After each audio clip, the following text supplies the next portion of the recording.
The fluorescent lights in the courthouse lobby flickered ominously, as if they, too, were disturbed by the atmosphere crackling with tension. Spectators and officials alike craned their necks to see the man who had just been escorted inside by two bailiffs. Rumors had spread that his name was Jason, but no one seemed to recognize him fully, a broad-shouldered figure with a calm, yet guarded demeanor, dressed in a charcoal suit that somehow hinted at coiled energy beneath. One of the bystanders whispered, "He looks like that action star." But before they could piece together the puzzle, a commotion erupted near the metal detector. Officer Wanda Crenshaw, hard-eyed, her uniform pristine, yanked off her sunglasses and zeroed in on the new arrival.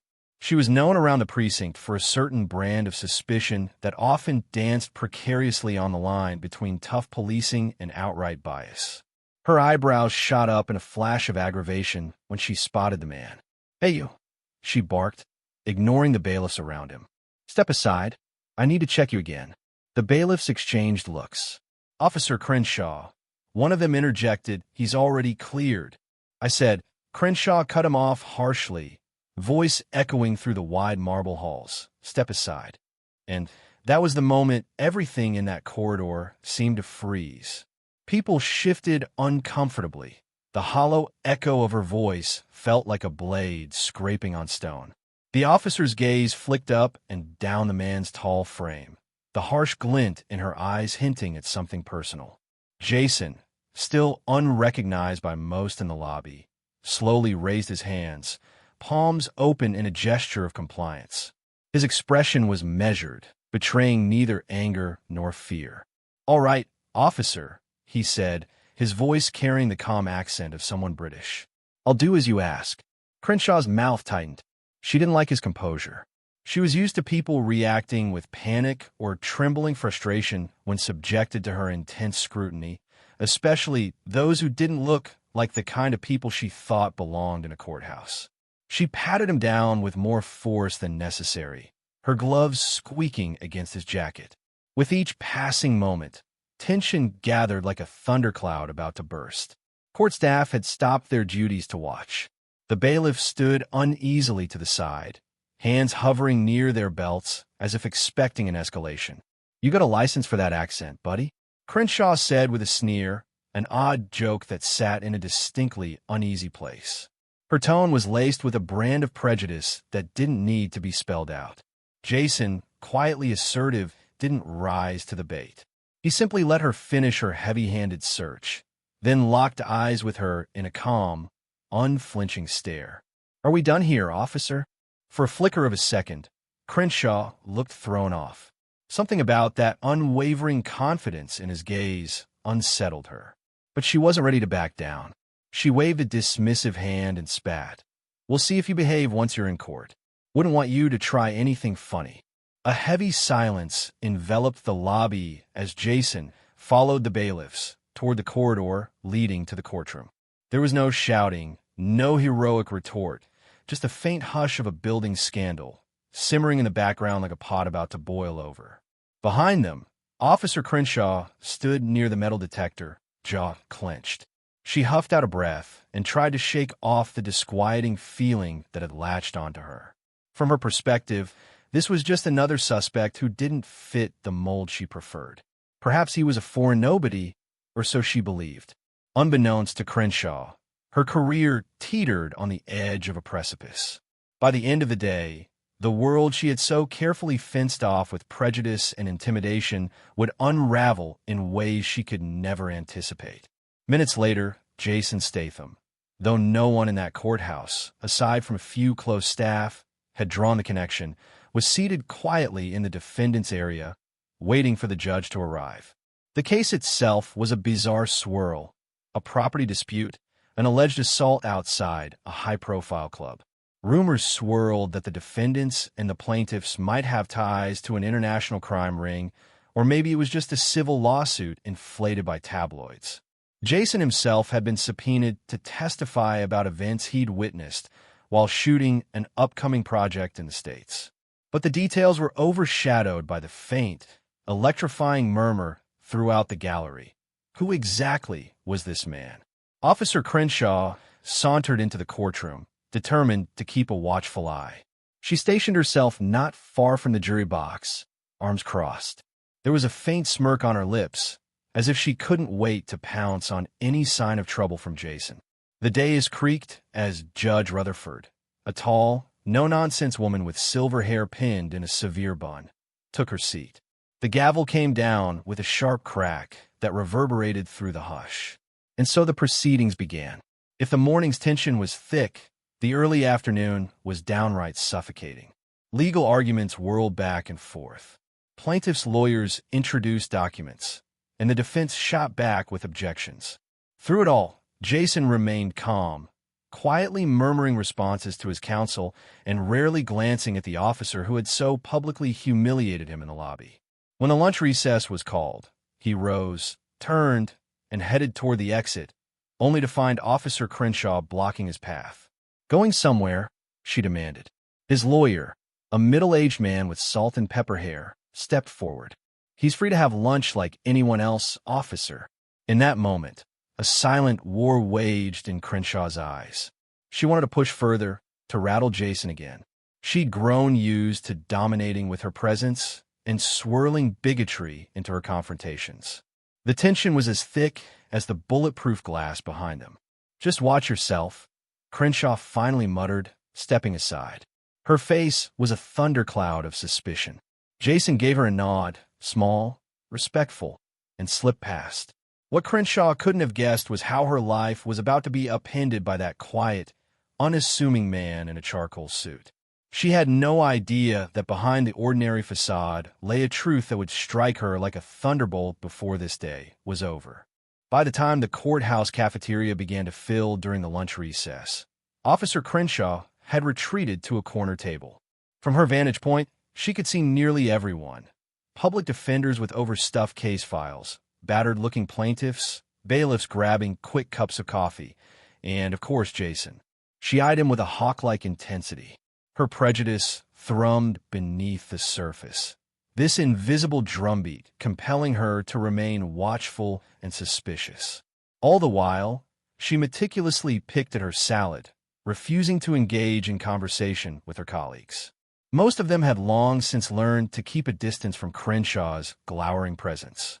Meanwhile, Jason sat across from his lawyer at a small table near a window. The lawyer leaned forward, pointing at some paperwork, whispering instructions. Now and then, Jason would smile, quietly offering a nod or a brief, measured reply. There was something undeniably self-possessed about him. The way his shoulders never slumped, the way his eyes took in a room with quick, deliberate scans.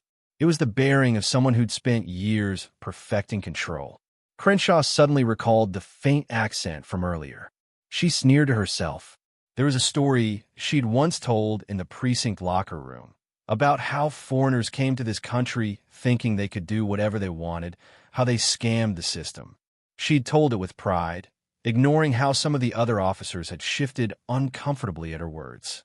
To Crenshaw, policing was about suspicion, about maintaining her sense of order. That's why, in her view, anyone who looked or sounded different required extra scrutiny. It was an ugly worldview, made uglier by how easily she cloaked it in the authority of her uniform. Her radio crackled. Crenshaw nearly jumped, muttering a curse under her breath. She snatched it up and responded to dispatch, half listening to the routine request for an update. Her eyes still flickered over toward Jason. She watched him stand, gather his papers, and move toward the exit, presumably heading outside for a moment's fresh air. In a flash of impulse, she rose from her seat, ignoring her half-eaten salad. She followed at a distance, stepping quietly on the tile floor. Outside, the midday sun cast a dull glare on the courthouse steps. Lawyers shuffled off to their next appointments. Reporters hovered on the outskirts, hoping for a scoop, and an older man in a caretaker's uniform tended to the landscaping. Jason leaned against a pillar, briefly checking his phone. Crenshaw drifted closer, pretending to inspect something on her notepad. She saw him typing a quick message, then sliding the phone away. "You lost, officer?" he asked suddenly, glancing at her without any apparent surprise. "Just doing my job," she snapped, voice tight. This courthouse is my responsibility, and I don't like seeing unfamiliar faces wandering around. She expected him to retort, to spit some snarky remark at her blatant hostility. But instead, Jason shrugged. I understand the importance of security. I'm not here to cause trouble. Crenshaw's lips flattened. Something about his composure grated on her nerves. That's not what I heard. She lied smoothly, fishing for a reaction. Word is you were involved in something big. A brawl, maybe? He raised an eyebrow, slight amusement flickering across his face. Is that what people are saying? She squared her shoulders, letting her hand rest on her utility belt in a show of dominance. Don't play games with me. I've seen people like you before. Smooth talkers who think they can charm their way out of the law's reach. Jason's eyes flicked to her belt, then back to her face. An almost imperceptible tension lined his jaw. Still, his voice remained calm. I'm only here to testify. That's the truth, whether you believe it or not. Crenshaw wanted to unleash a storm of accusations, to label him a troublemaker, an outsider, or worse. She built a fortress of prejudice inside her mind that told her he was up to no good. But something, a subdued warning light in her subconscious, perhaps, told her to hold off. Instead, she turned to walk away, offering a clipped final line over her shoulder. I'll be watching. She missed the fleeting look of sadness that crossed Jason's face as she retreated. The afternoon session resumed in a flurry. Witnesses were called, sworn in, and cross-examined. One after another, they took the stand. An investor from out of town, a local bartender who'd seen part of the alleged altercation, and a security guard who'd found key evidence. The mosaic of testimonies spun a complicated tapestry, with partial truths and half-lies glimmering in the dryness of legal discourse. Finally, mid-afternoon, Jason was called to the stand. Officer Crenshaw felt a spark of perverse satisfaction. She half expected him to stammer or break under pressure, to give away the big secret she was sure he was hiding. But when he stood, there was a hint of professional ease in how he moved, like a stage performer stepping into the spotlight. The attorney for the prosecution approached him. State your full name for the record. Jason cleared his throat. Jason Statham, he said, his English accent more pronounced under the quiet hush of the court. The name triggered a ripple of recognition through the gallery. A slight murmur rose among those who had been uncertain or suspicious. Some recognized the name from films. Others recognized it from media coverage, tabloids, action flicks. A bailiff in the back nearly dropped a file he'd been carrying. Crenshaw's brow furrowed, confusion swirling. She'd heard that name, of course, but she'd never connected it to the person standing in front of her. She shifted on her feet, arms uncrossing, the first seeds of doubt taking root. But in her mind, she refused to let go of her narrative. He can't be that Jason Statham, she whispered under her breath. He's just messing with the court. Jason's testimony proceeded, calm and detailed. He recounted the events he'd witnessed outside the nightclub, how he'd come out of a promotional event for one of his films and saw an altercation escalate, how he tried to intervene or call for help, and how he was approached by police who recognized him from his movies. His voice carried genuine concern for the individuals involved. Questions flew at him from both sides, but he handled them with a directness that betrayed none of the hesitation Crenshaw had hoped for. The only sign of tension was the muscle ticking in his cheek when pressed by an overzealous attorney. As he finished, Judge Rutherford thanked him for his clarity, and the defense counsel indicated no further questions. Jason stepped down from the stand, calmly moving back to his seat. The courtroom buzzed. A few curious glances darted in Crenshaw's direction, noticing her visible anger. Court is in recess for 20 minutes, Judge Rutherford declared, banging her gavel with a practiced authority. In a swirl of immediate chaos, journalists rushed to the hallway, some fumbling with their phones. Spectators began whispering feverishly. The name Jason Statham repeated in hushed, awed tones. Crenshaw stood there, stunned. It was as if a puzzle piece had finally slid into place, and with it came the realization that she had singled out and antagonized someone far from her lazy caricature of a suspicious foreigner. A slow burn of anger mingled with embarrassment rose in her chest. She tried to rationalize it. Maybe he was lying, or this was some bizarre hoax. The real Jason Statham would have an entourage, wouldn't he? But the uneasy glances of the court staff told her otherwise. They knew it was him. She took a few steadying breaths.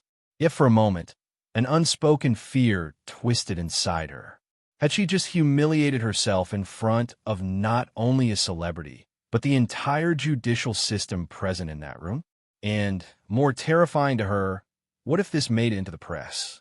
A hush enveloped her like a tangible shroud.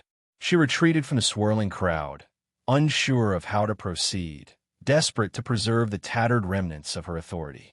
Officer Crenshaw ducked into a narrow hallway behind the main courtroom, letting the hum of the crowd recede into a distant roar. She needed a moment alone, a moment to control the flush in her cheeks and the frantic gallop of her heart. Of course, she knew who Jason Statham was. She'd caught glimpses of his movies on late-night cable. She never particularly cared for them, but her familiarity with his name was undeniable. So why hadn't she recognized him? Because he wasn't draped in Hollywood grandeur, perhaps? Because she saw only what she wanted to see, another outsider deserving of her hostility. She tried to steady her breathing. "Get a grip, Wanda," she muttered under her breath, pressing her palm against the cold wall. "This doesn't change anything. He's still just another witness." Yet she couldn't shake the knot of anxiety twisting in her gut. If word got out that she'd racially profiled a famous actor and manhandled him, the repercussions could be enormous. The department had been under scrutiny for months over claims of discrimination.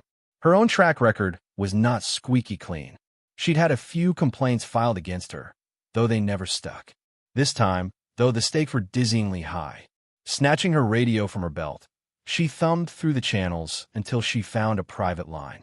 She called a contact, someone in the precinct's public relations unit. When the line picked up, Crenshaw spoke in hushed tones. "Listen, we might have a situation," she began, voice taut. "Jason Statham is in the courthouse, and, well, there was an incident in the lobby earlier. If anything comes through official channels, I want a heads up, okay?"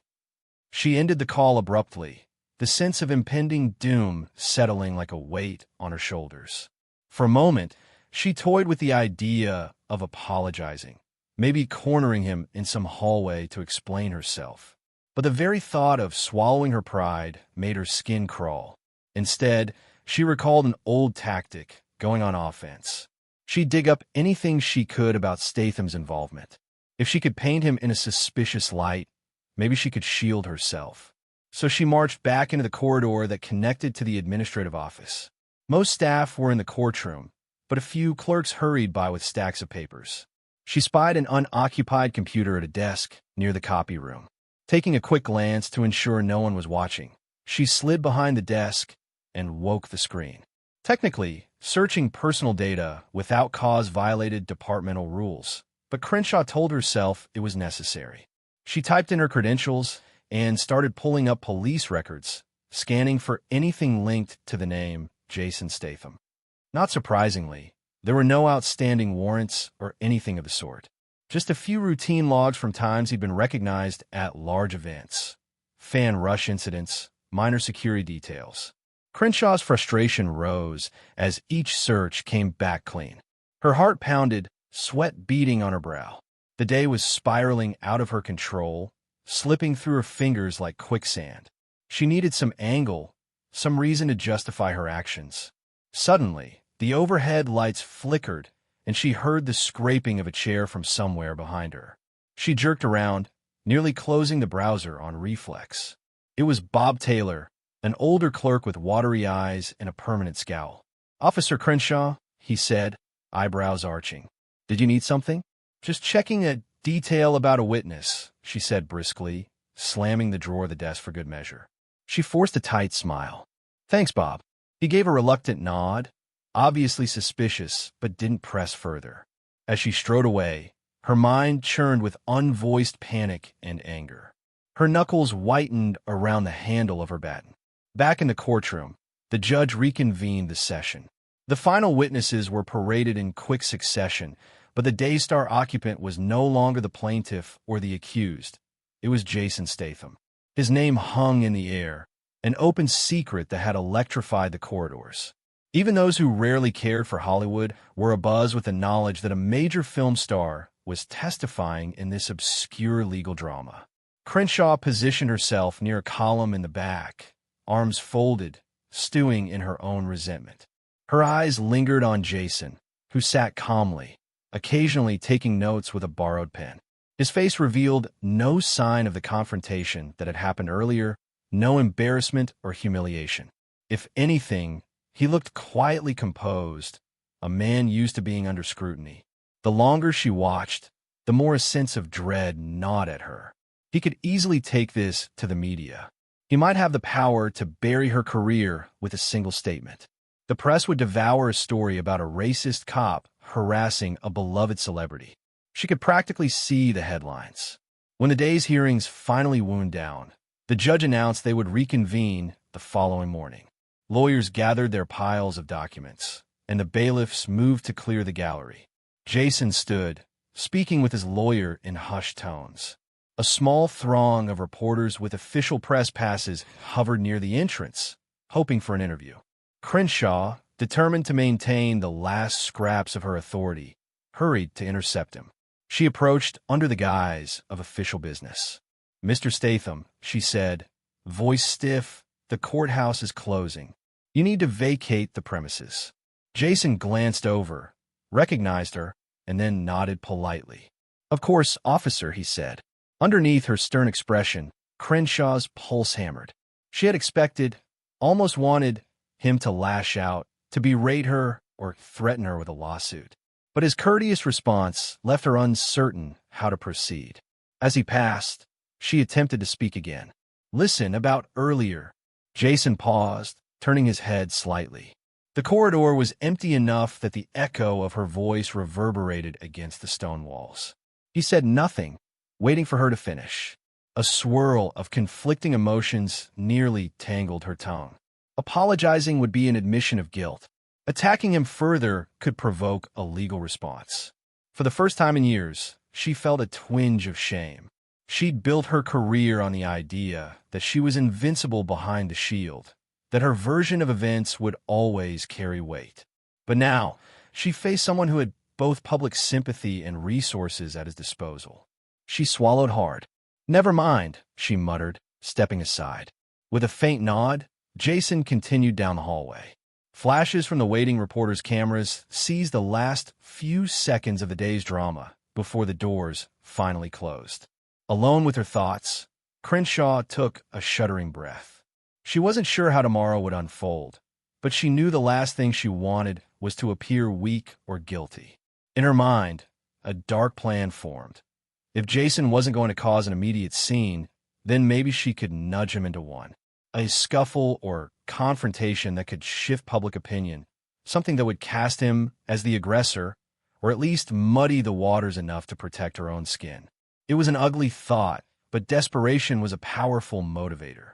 With no easy path to rectify her mistake, Crenshaw's mind began weaving a new tactic, one that might transform her worry into an advantage. And as twilight settled outside the courthouse, the stage was set for a confrontation that would eventually break open the racial bias she clung to so tightly and threatened to shatter her future if she didn't find a way to control the narrative. The next morning, storm clouds gathered overhead, as though nature itself braced for conflict. Thunder rumbled in the distance, and sheets of cold rain battered the courthouse steps. Despite the ominous weather, journalists and curious onlookers had arrived in greater numbers, buzzing with the rumor that a major film star was inside. Officer Crenshaw arrived early, uniform crisp, her expression grimly set. She wanted to regain the upper hand before the day's proceedings began. She hovered by the entrance, scanning the crowd. A cluster of reporters recognized her from the previous day and hurled questions in her direction. "Officer Crenshaw," one shouted above the din, "is it true you detained Jason Statham yesterday?" She forced a smirk that she hoped conveyed confidence. "I have no comment on that at this time," she said curtly. "But rest assured, security is paramount here. No one is above the law." A new volley of camera flashes. Disquiet needled at her mind. She could sense how precarious her situation was. One misstep, and she'd find herself in a storm of public outcry. Her plan from the previous night lingered in her mind. If she could provoke Jason in just the right way, maybe it would shift the blame. As morning hearings commenced, Crenshaw positioned herself in the corridor outside the main courtroom, arms crossed in a stance of official vigilance. Jason arrived with his lawyer, pausing politely to sign a few autographs for fans who'd managed to slip through the throng. His demeanor remained humble, a slight smile accompanied by soft-spoken greetings. Crenshaw, hidden partly by the pillar, watched him. She clenched her teeth in frustration. She needed him to slip up, but he seemed as unflappable as ever. Worse, a few news outlets might have caught him on camera. His interactions painted him as thoughtful, someone who appreciated his fans. The day's testimonies progressed similarly to the previous session. Jason took his seat, occasionally conferring with the defense team. The tension in the courtroom was less about the case at hand and more about the celebrity factor swirling around it. But as the hours dragged on, the excitement outside the doors only grew. It was late afternoon when the judge called for another brief recess. People filed out into the hallway. Lawyers, reporters, spectators. Jason rose and headed for the exit, presumably to grab a quick refreshment or stretch his legs. This was Crenshaw's moment. She moved swiftly, intercepting him near the water fountain. The corridor was somewhat deserted. Most had dispersed to the lobby. In a tone that dripped with performative authority, she said, "Statham, hold up. We need to talk." He turned, a cautious look crossing his features. "Yes, officer." She sized him up, letting a pulse of aggression flow into her words. "I don't like the attention you're bringing here. This is a courthouse, not a movie set. Keep your fans in line." His brow furrowed slightly, but his voice remained respectful. "I understand, officer, but I don't control who shows up outside." "You can issue a statement," she pressed, stepping forward. "Tell them to back off, or we'll have to remove them." Jason blinked, a flicker of annoyance rippling across his face. "I can't stop people from standing on public property, officer." Crenshaw seized on that momentary agitation. She raised her voice, loud enough to carry down the hallway. "Are you refusing to cooperate with a police officer's directive?" Jason's composure wavered. He glanced around, noticing how vacant the corridor was. There was a hint of suspicion in his eyes now, as if sensing a trap. "I'm not refusing anything. I'm just explaining that I can't control the press." She stepped closer, invading his personal space. "Listen here," she hissed. "I know your type. You waltz in here, foreign accent, Hollywood stardom, think you can ignore the rules." Jason inhaled sharply, a flicker of anger snapping into his gaze. But before he could speak, footsteps echoed behind Crenshaw. A small group of spectators and a junior reporter rounded the corner, their eyes landing on the confrontation. Perfect, Crenshaw thought, her heart hammering with adrenaline. "This is exactly what I need." She thrust a finger at him. "I'm giving you a lawful order to disperse your gathering outside," she said loudly. "Failure to comply will be considered obstruction of justice." Jason's jaw tightened.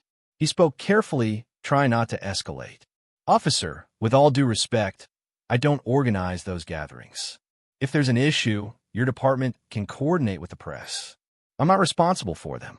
"Don't give me that," Crenshaw spat, stepping even closer, her voice dripping venom. "I've seen how your kind operates. Money, fame. You think you own this place, that you can do whatever you want. Well, not on my watch." The half-dozen onlookers absorbed every word, expressions ranging from shock to discomfort. The junior reporter lowered her phone, eyes darting between them. Jason squared his shoulders. "This is harassment," he said in a low voice that still managed to carry. "I've cooperated at every turn. I don't know what you're trying to accomplish, but I'd rather you leave me alone." Crenshaw reached out and grabbed the lapel of his suit jacket, making a dramatic show of it. Instantly, phone cameras went up.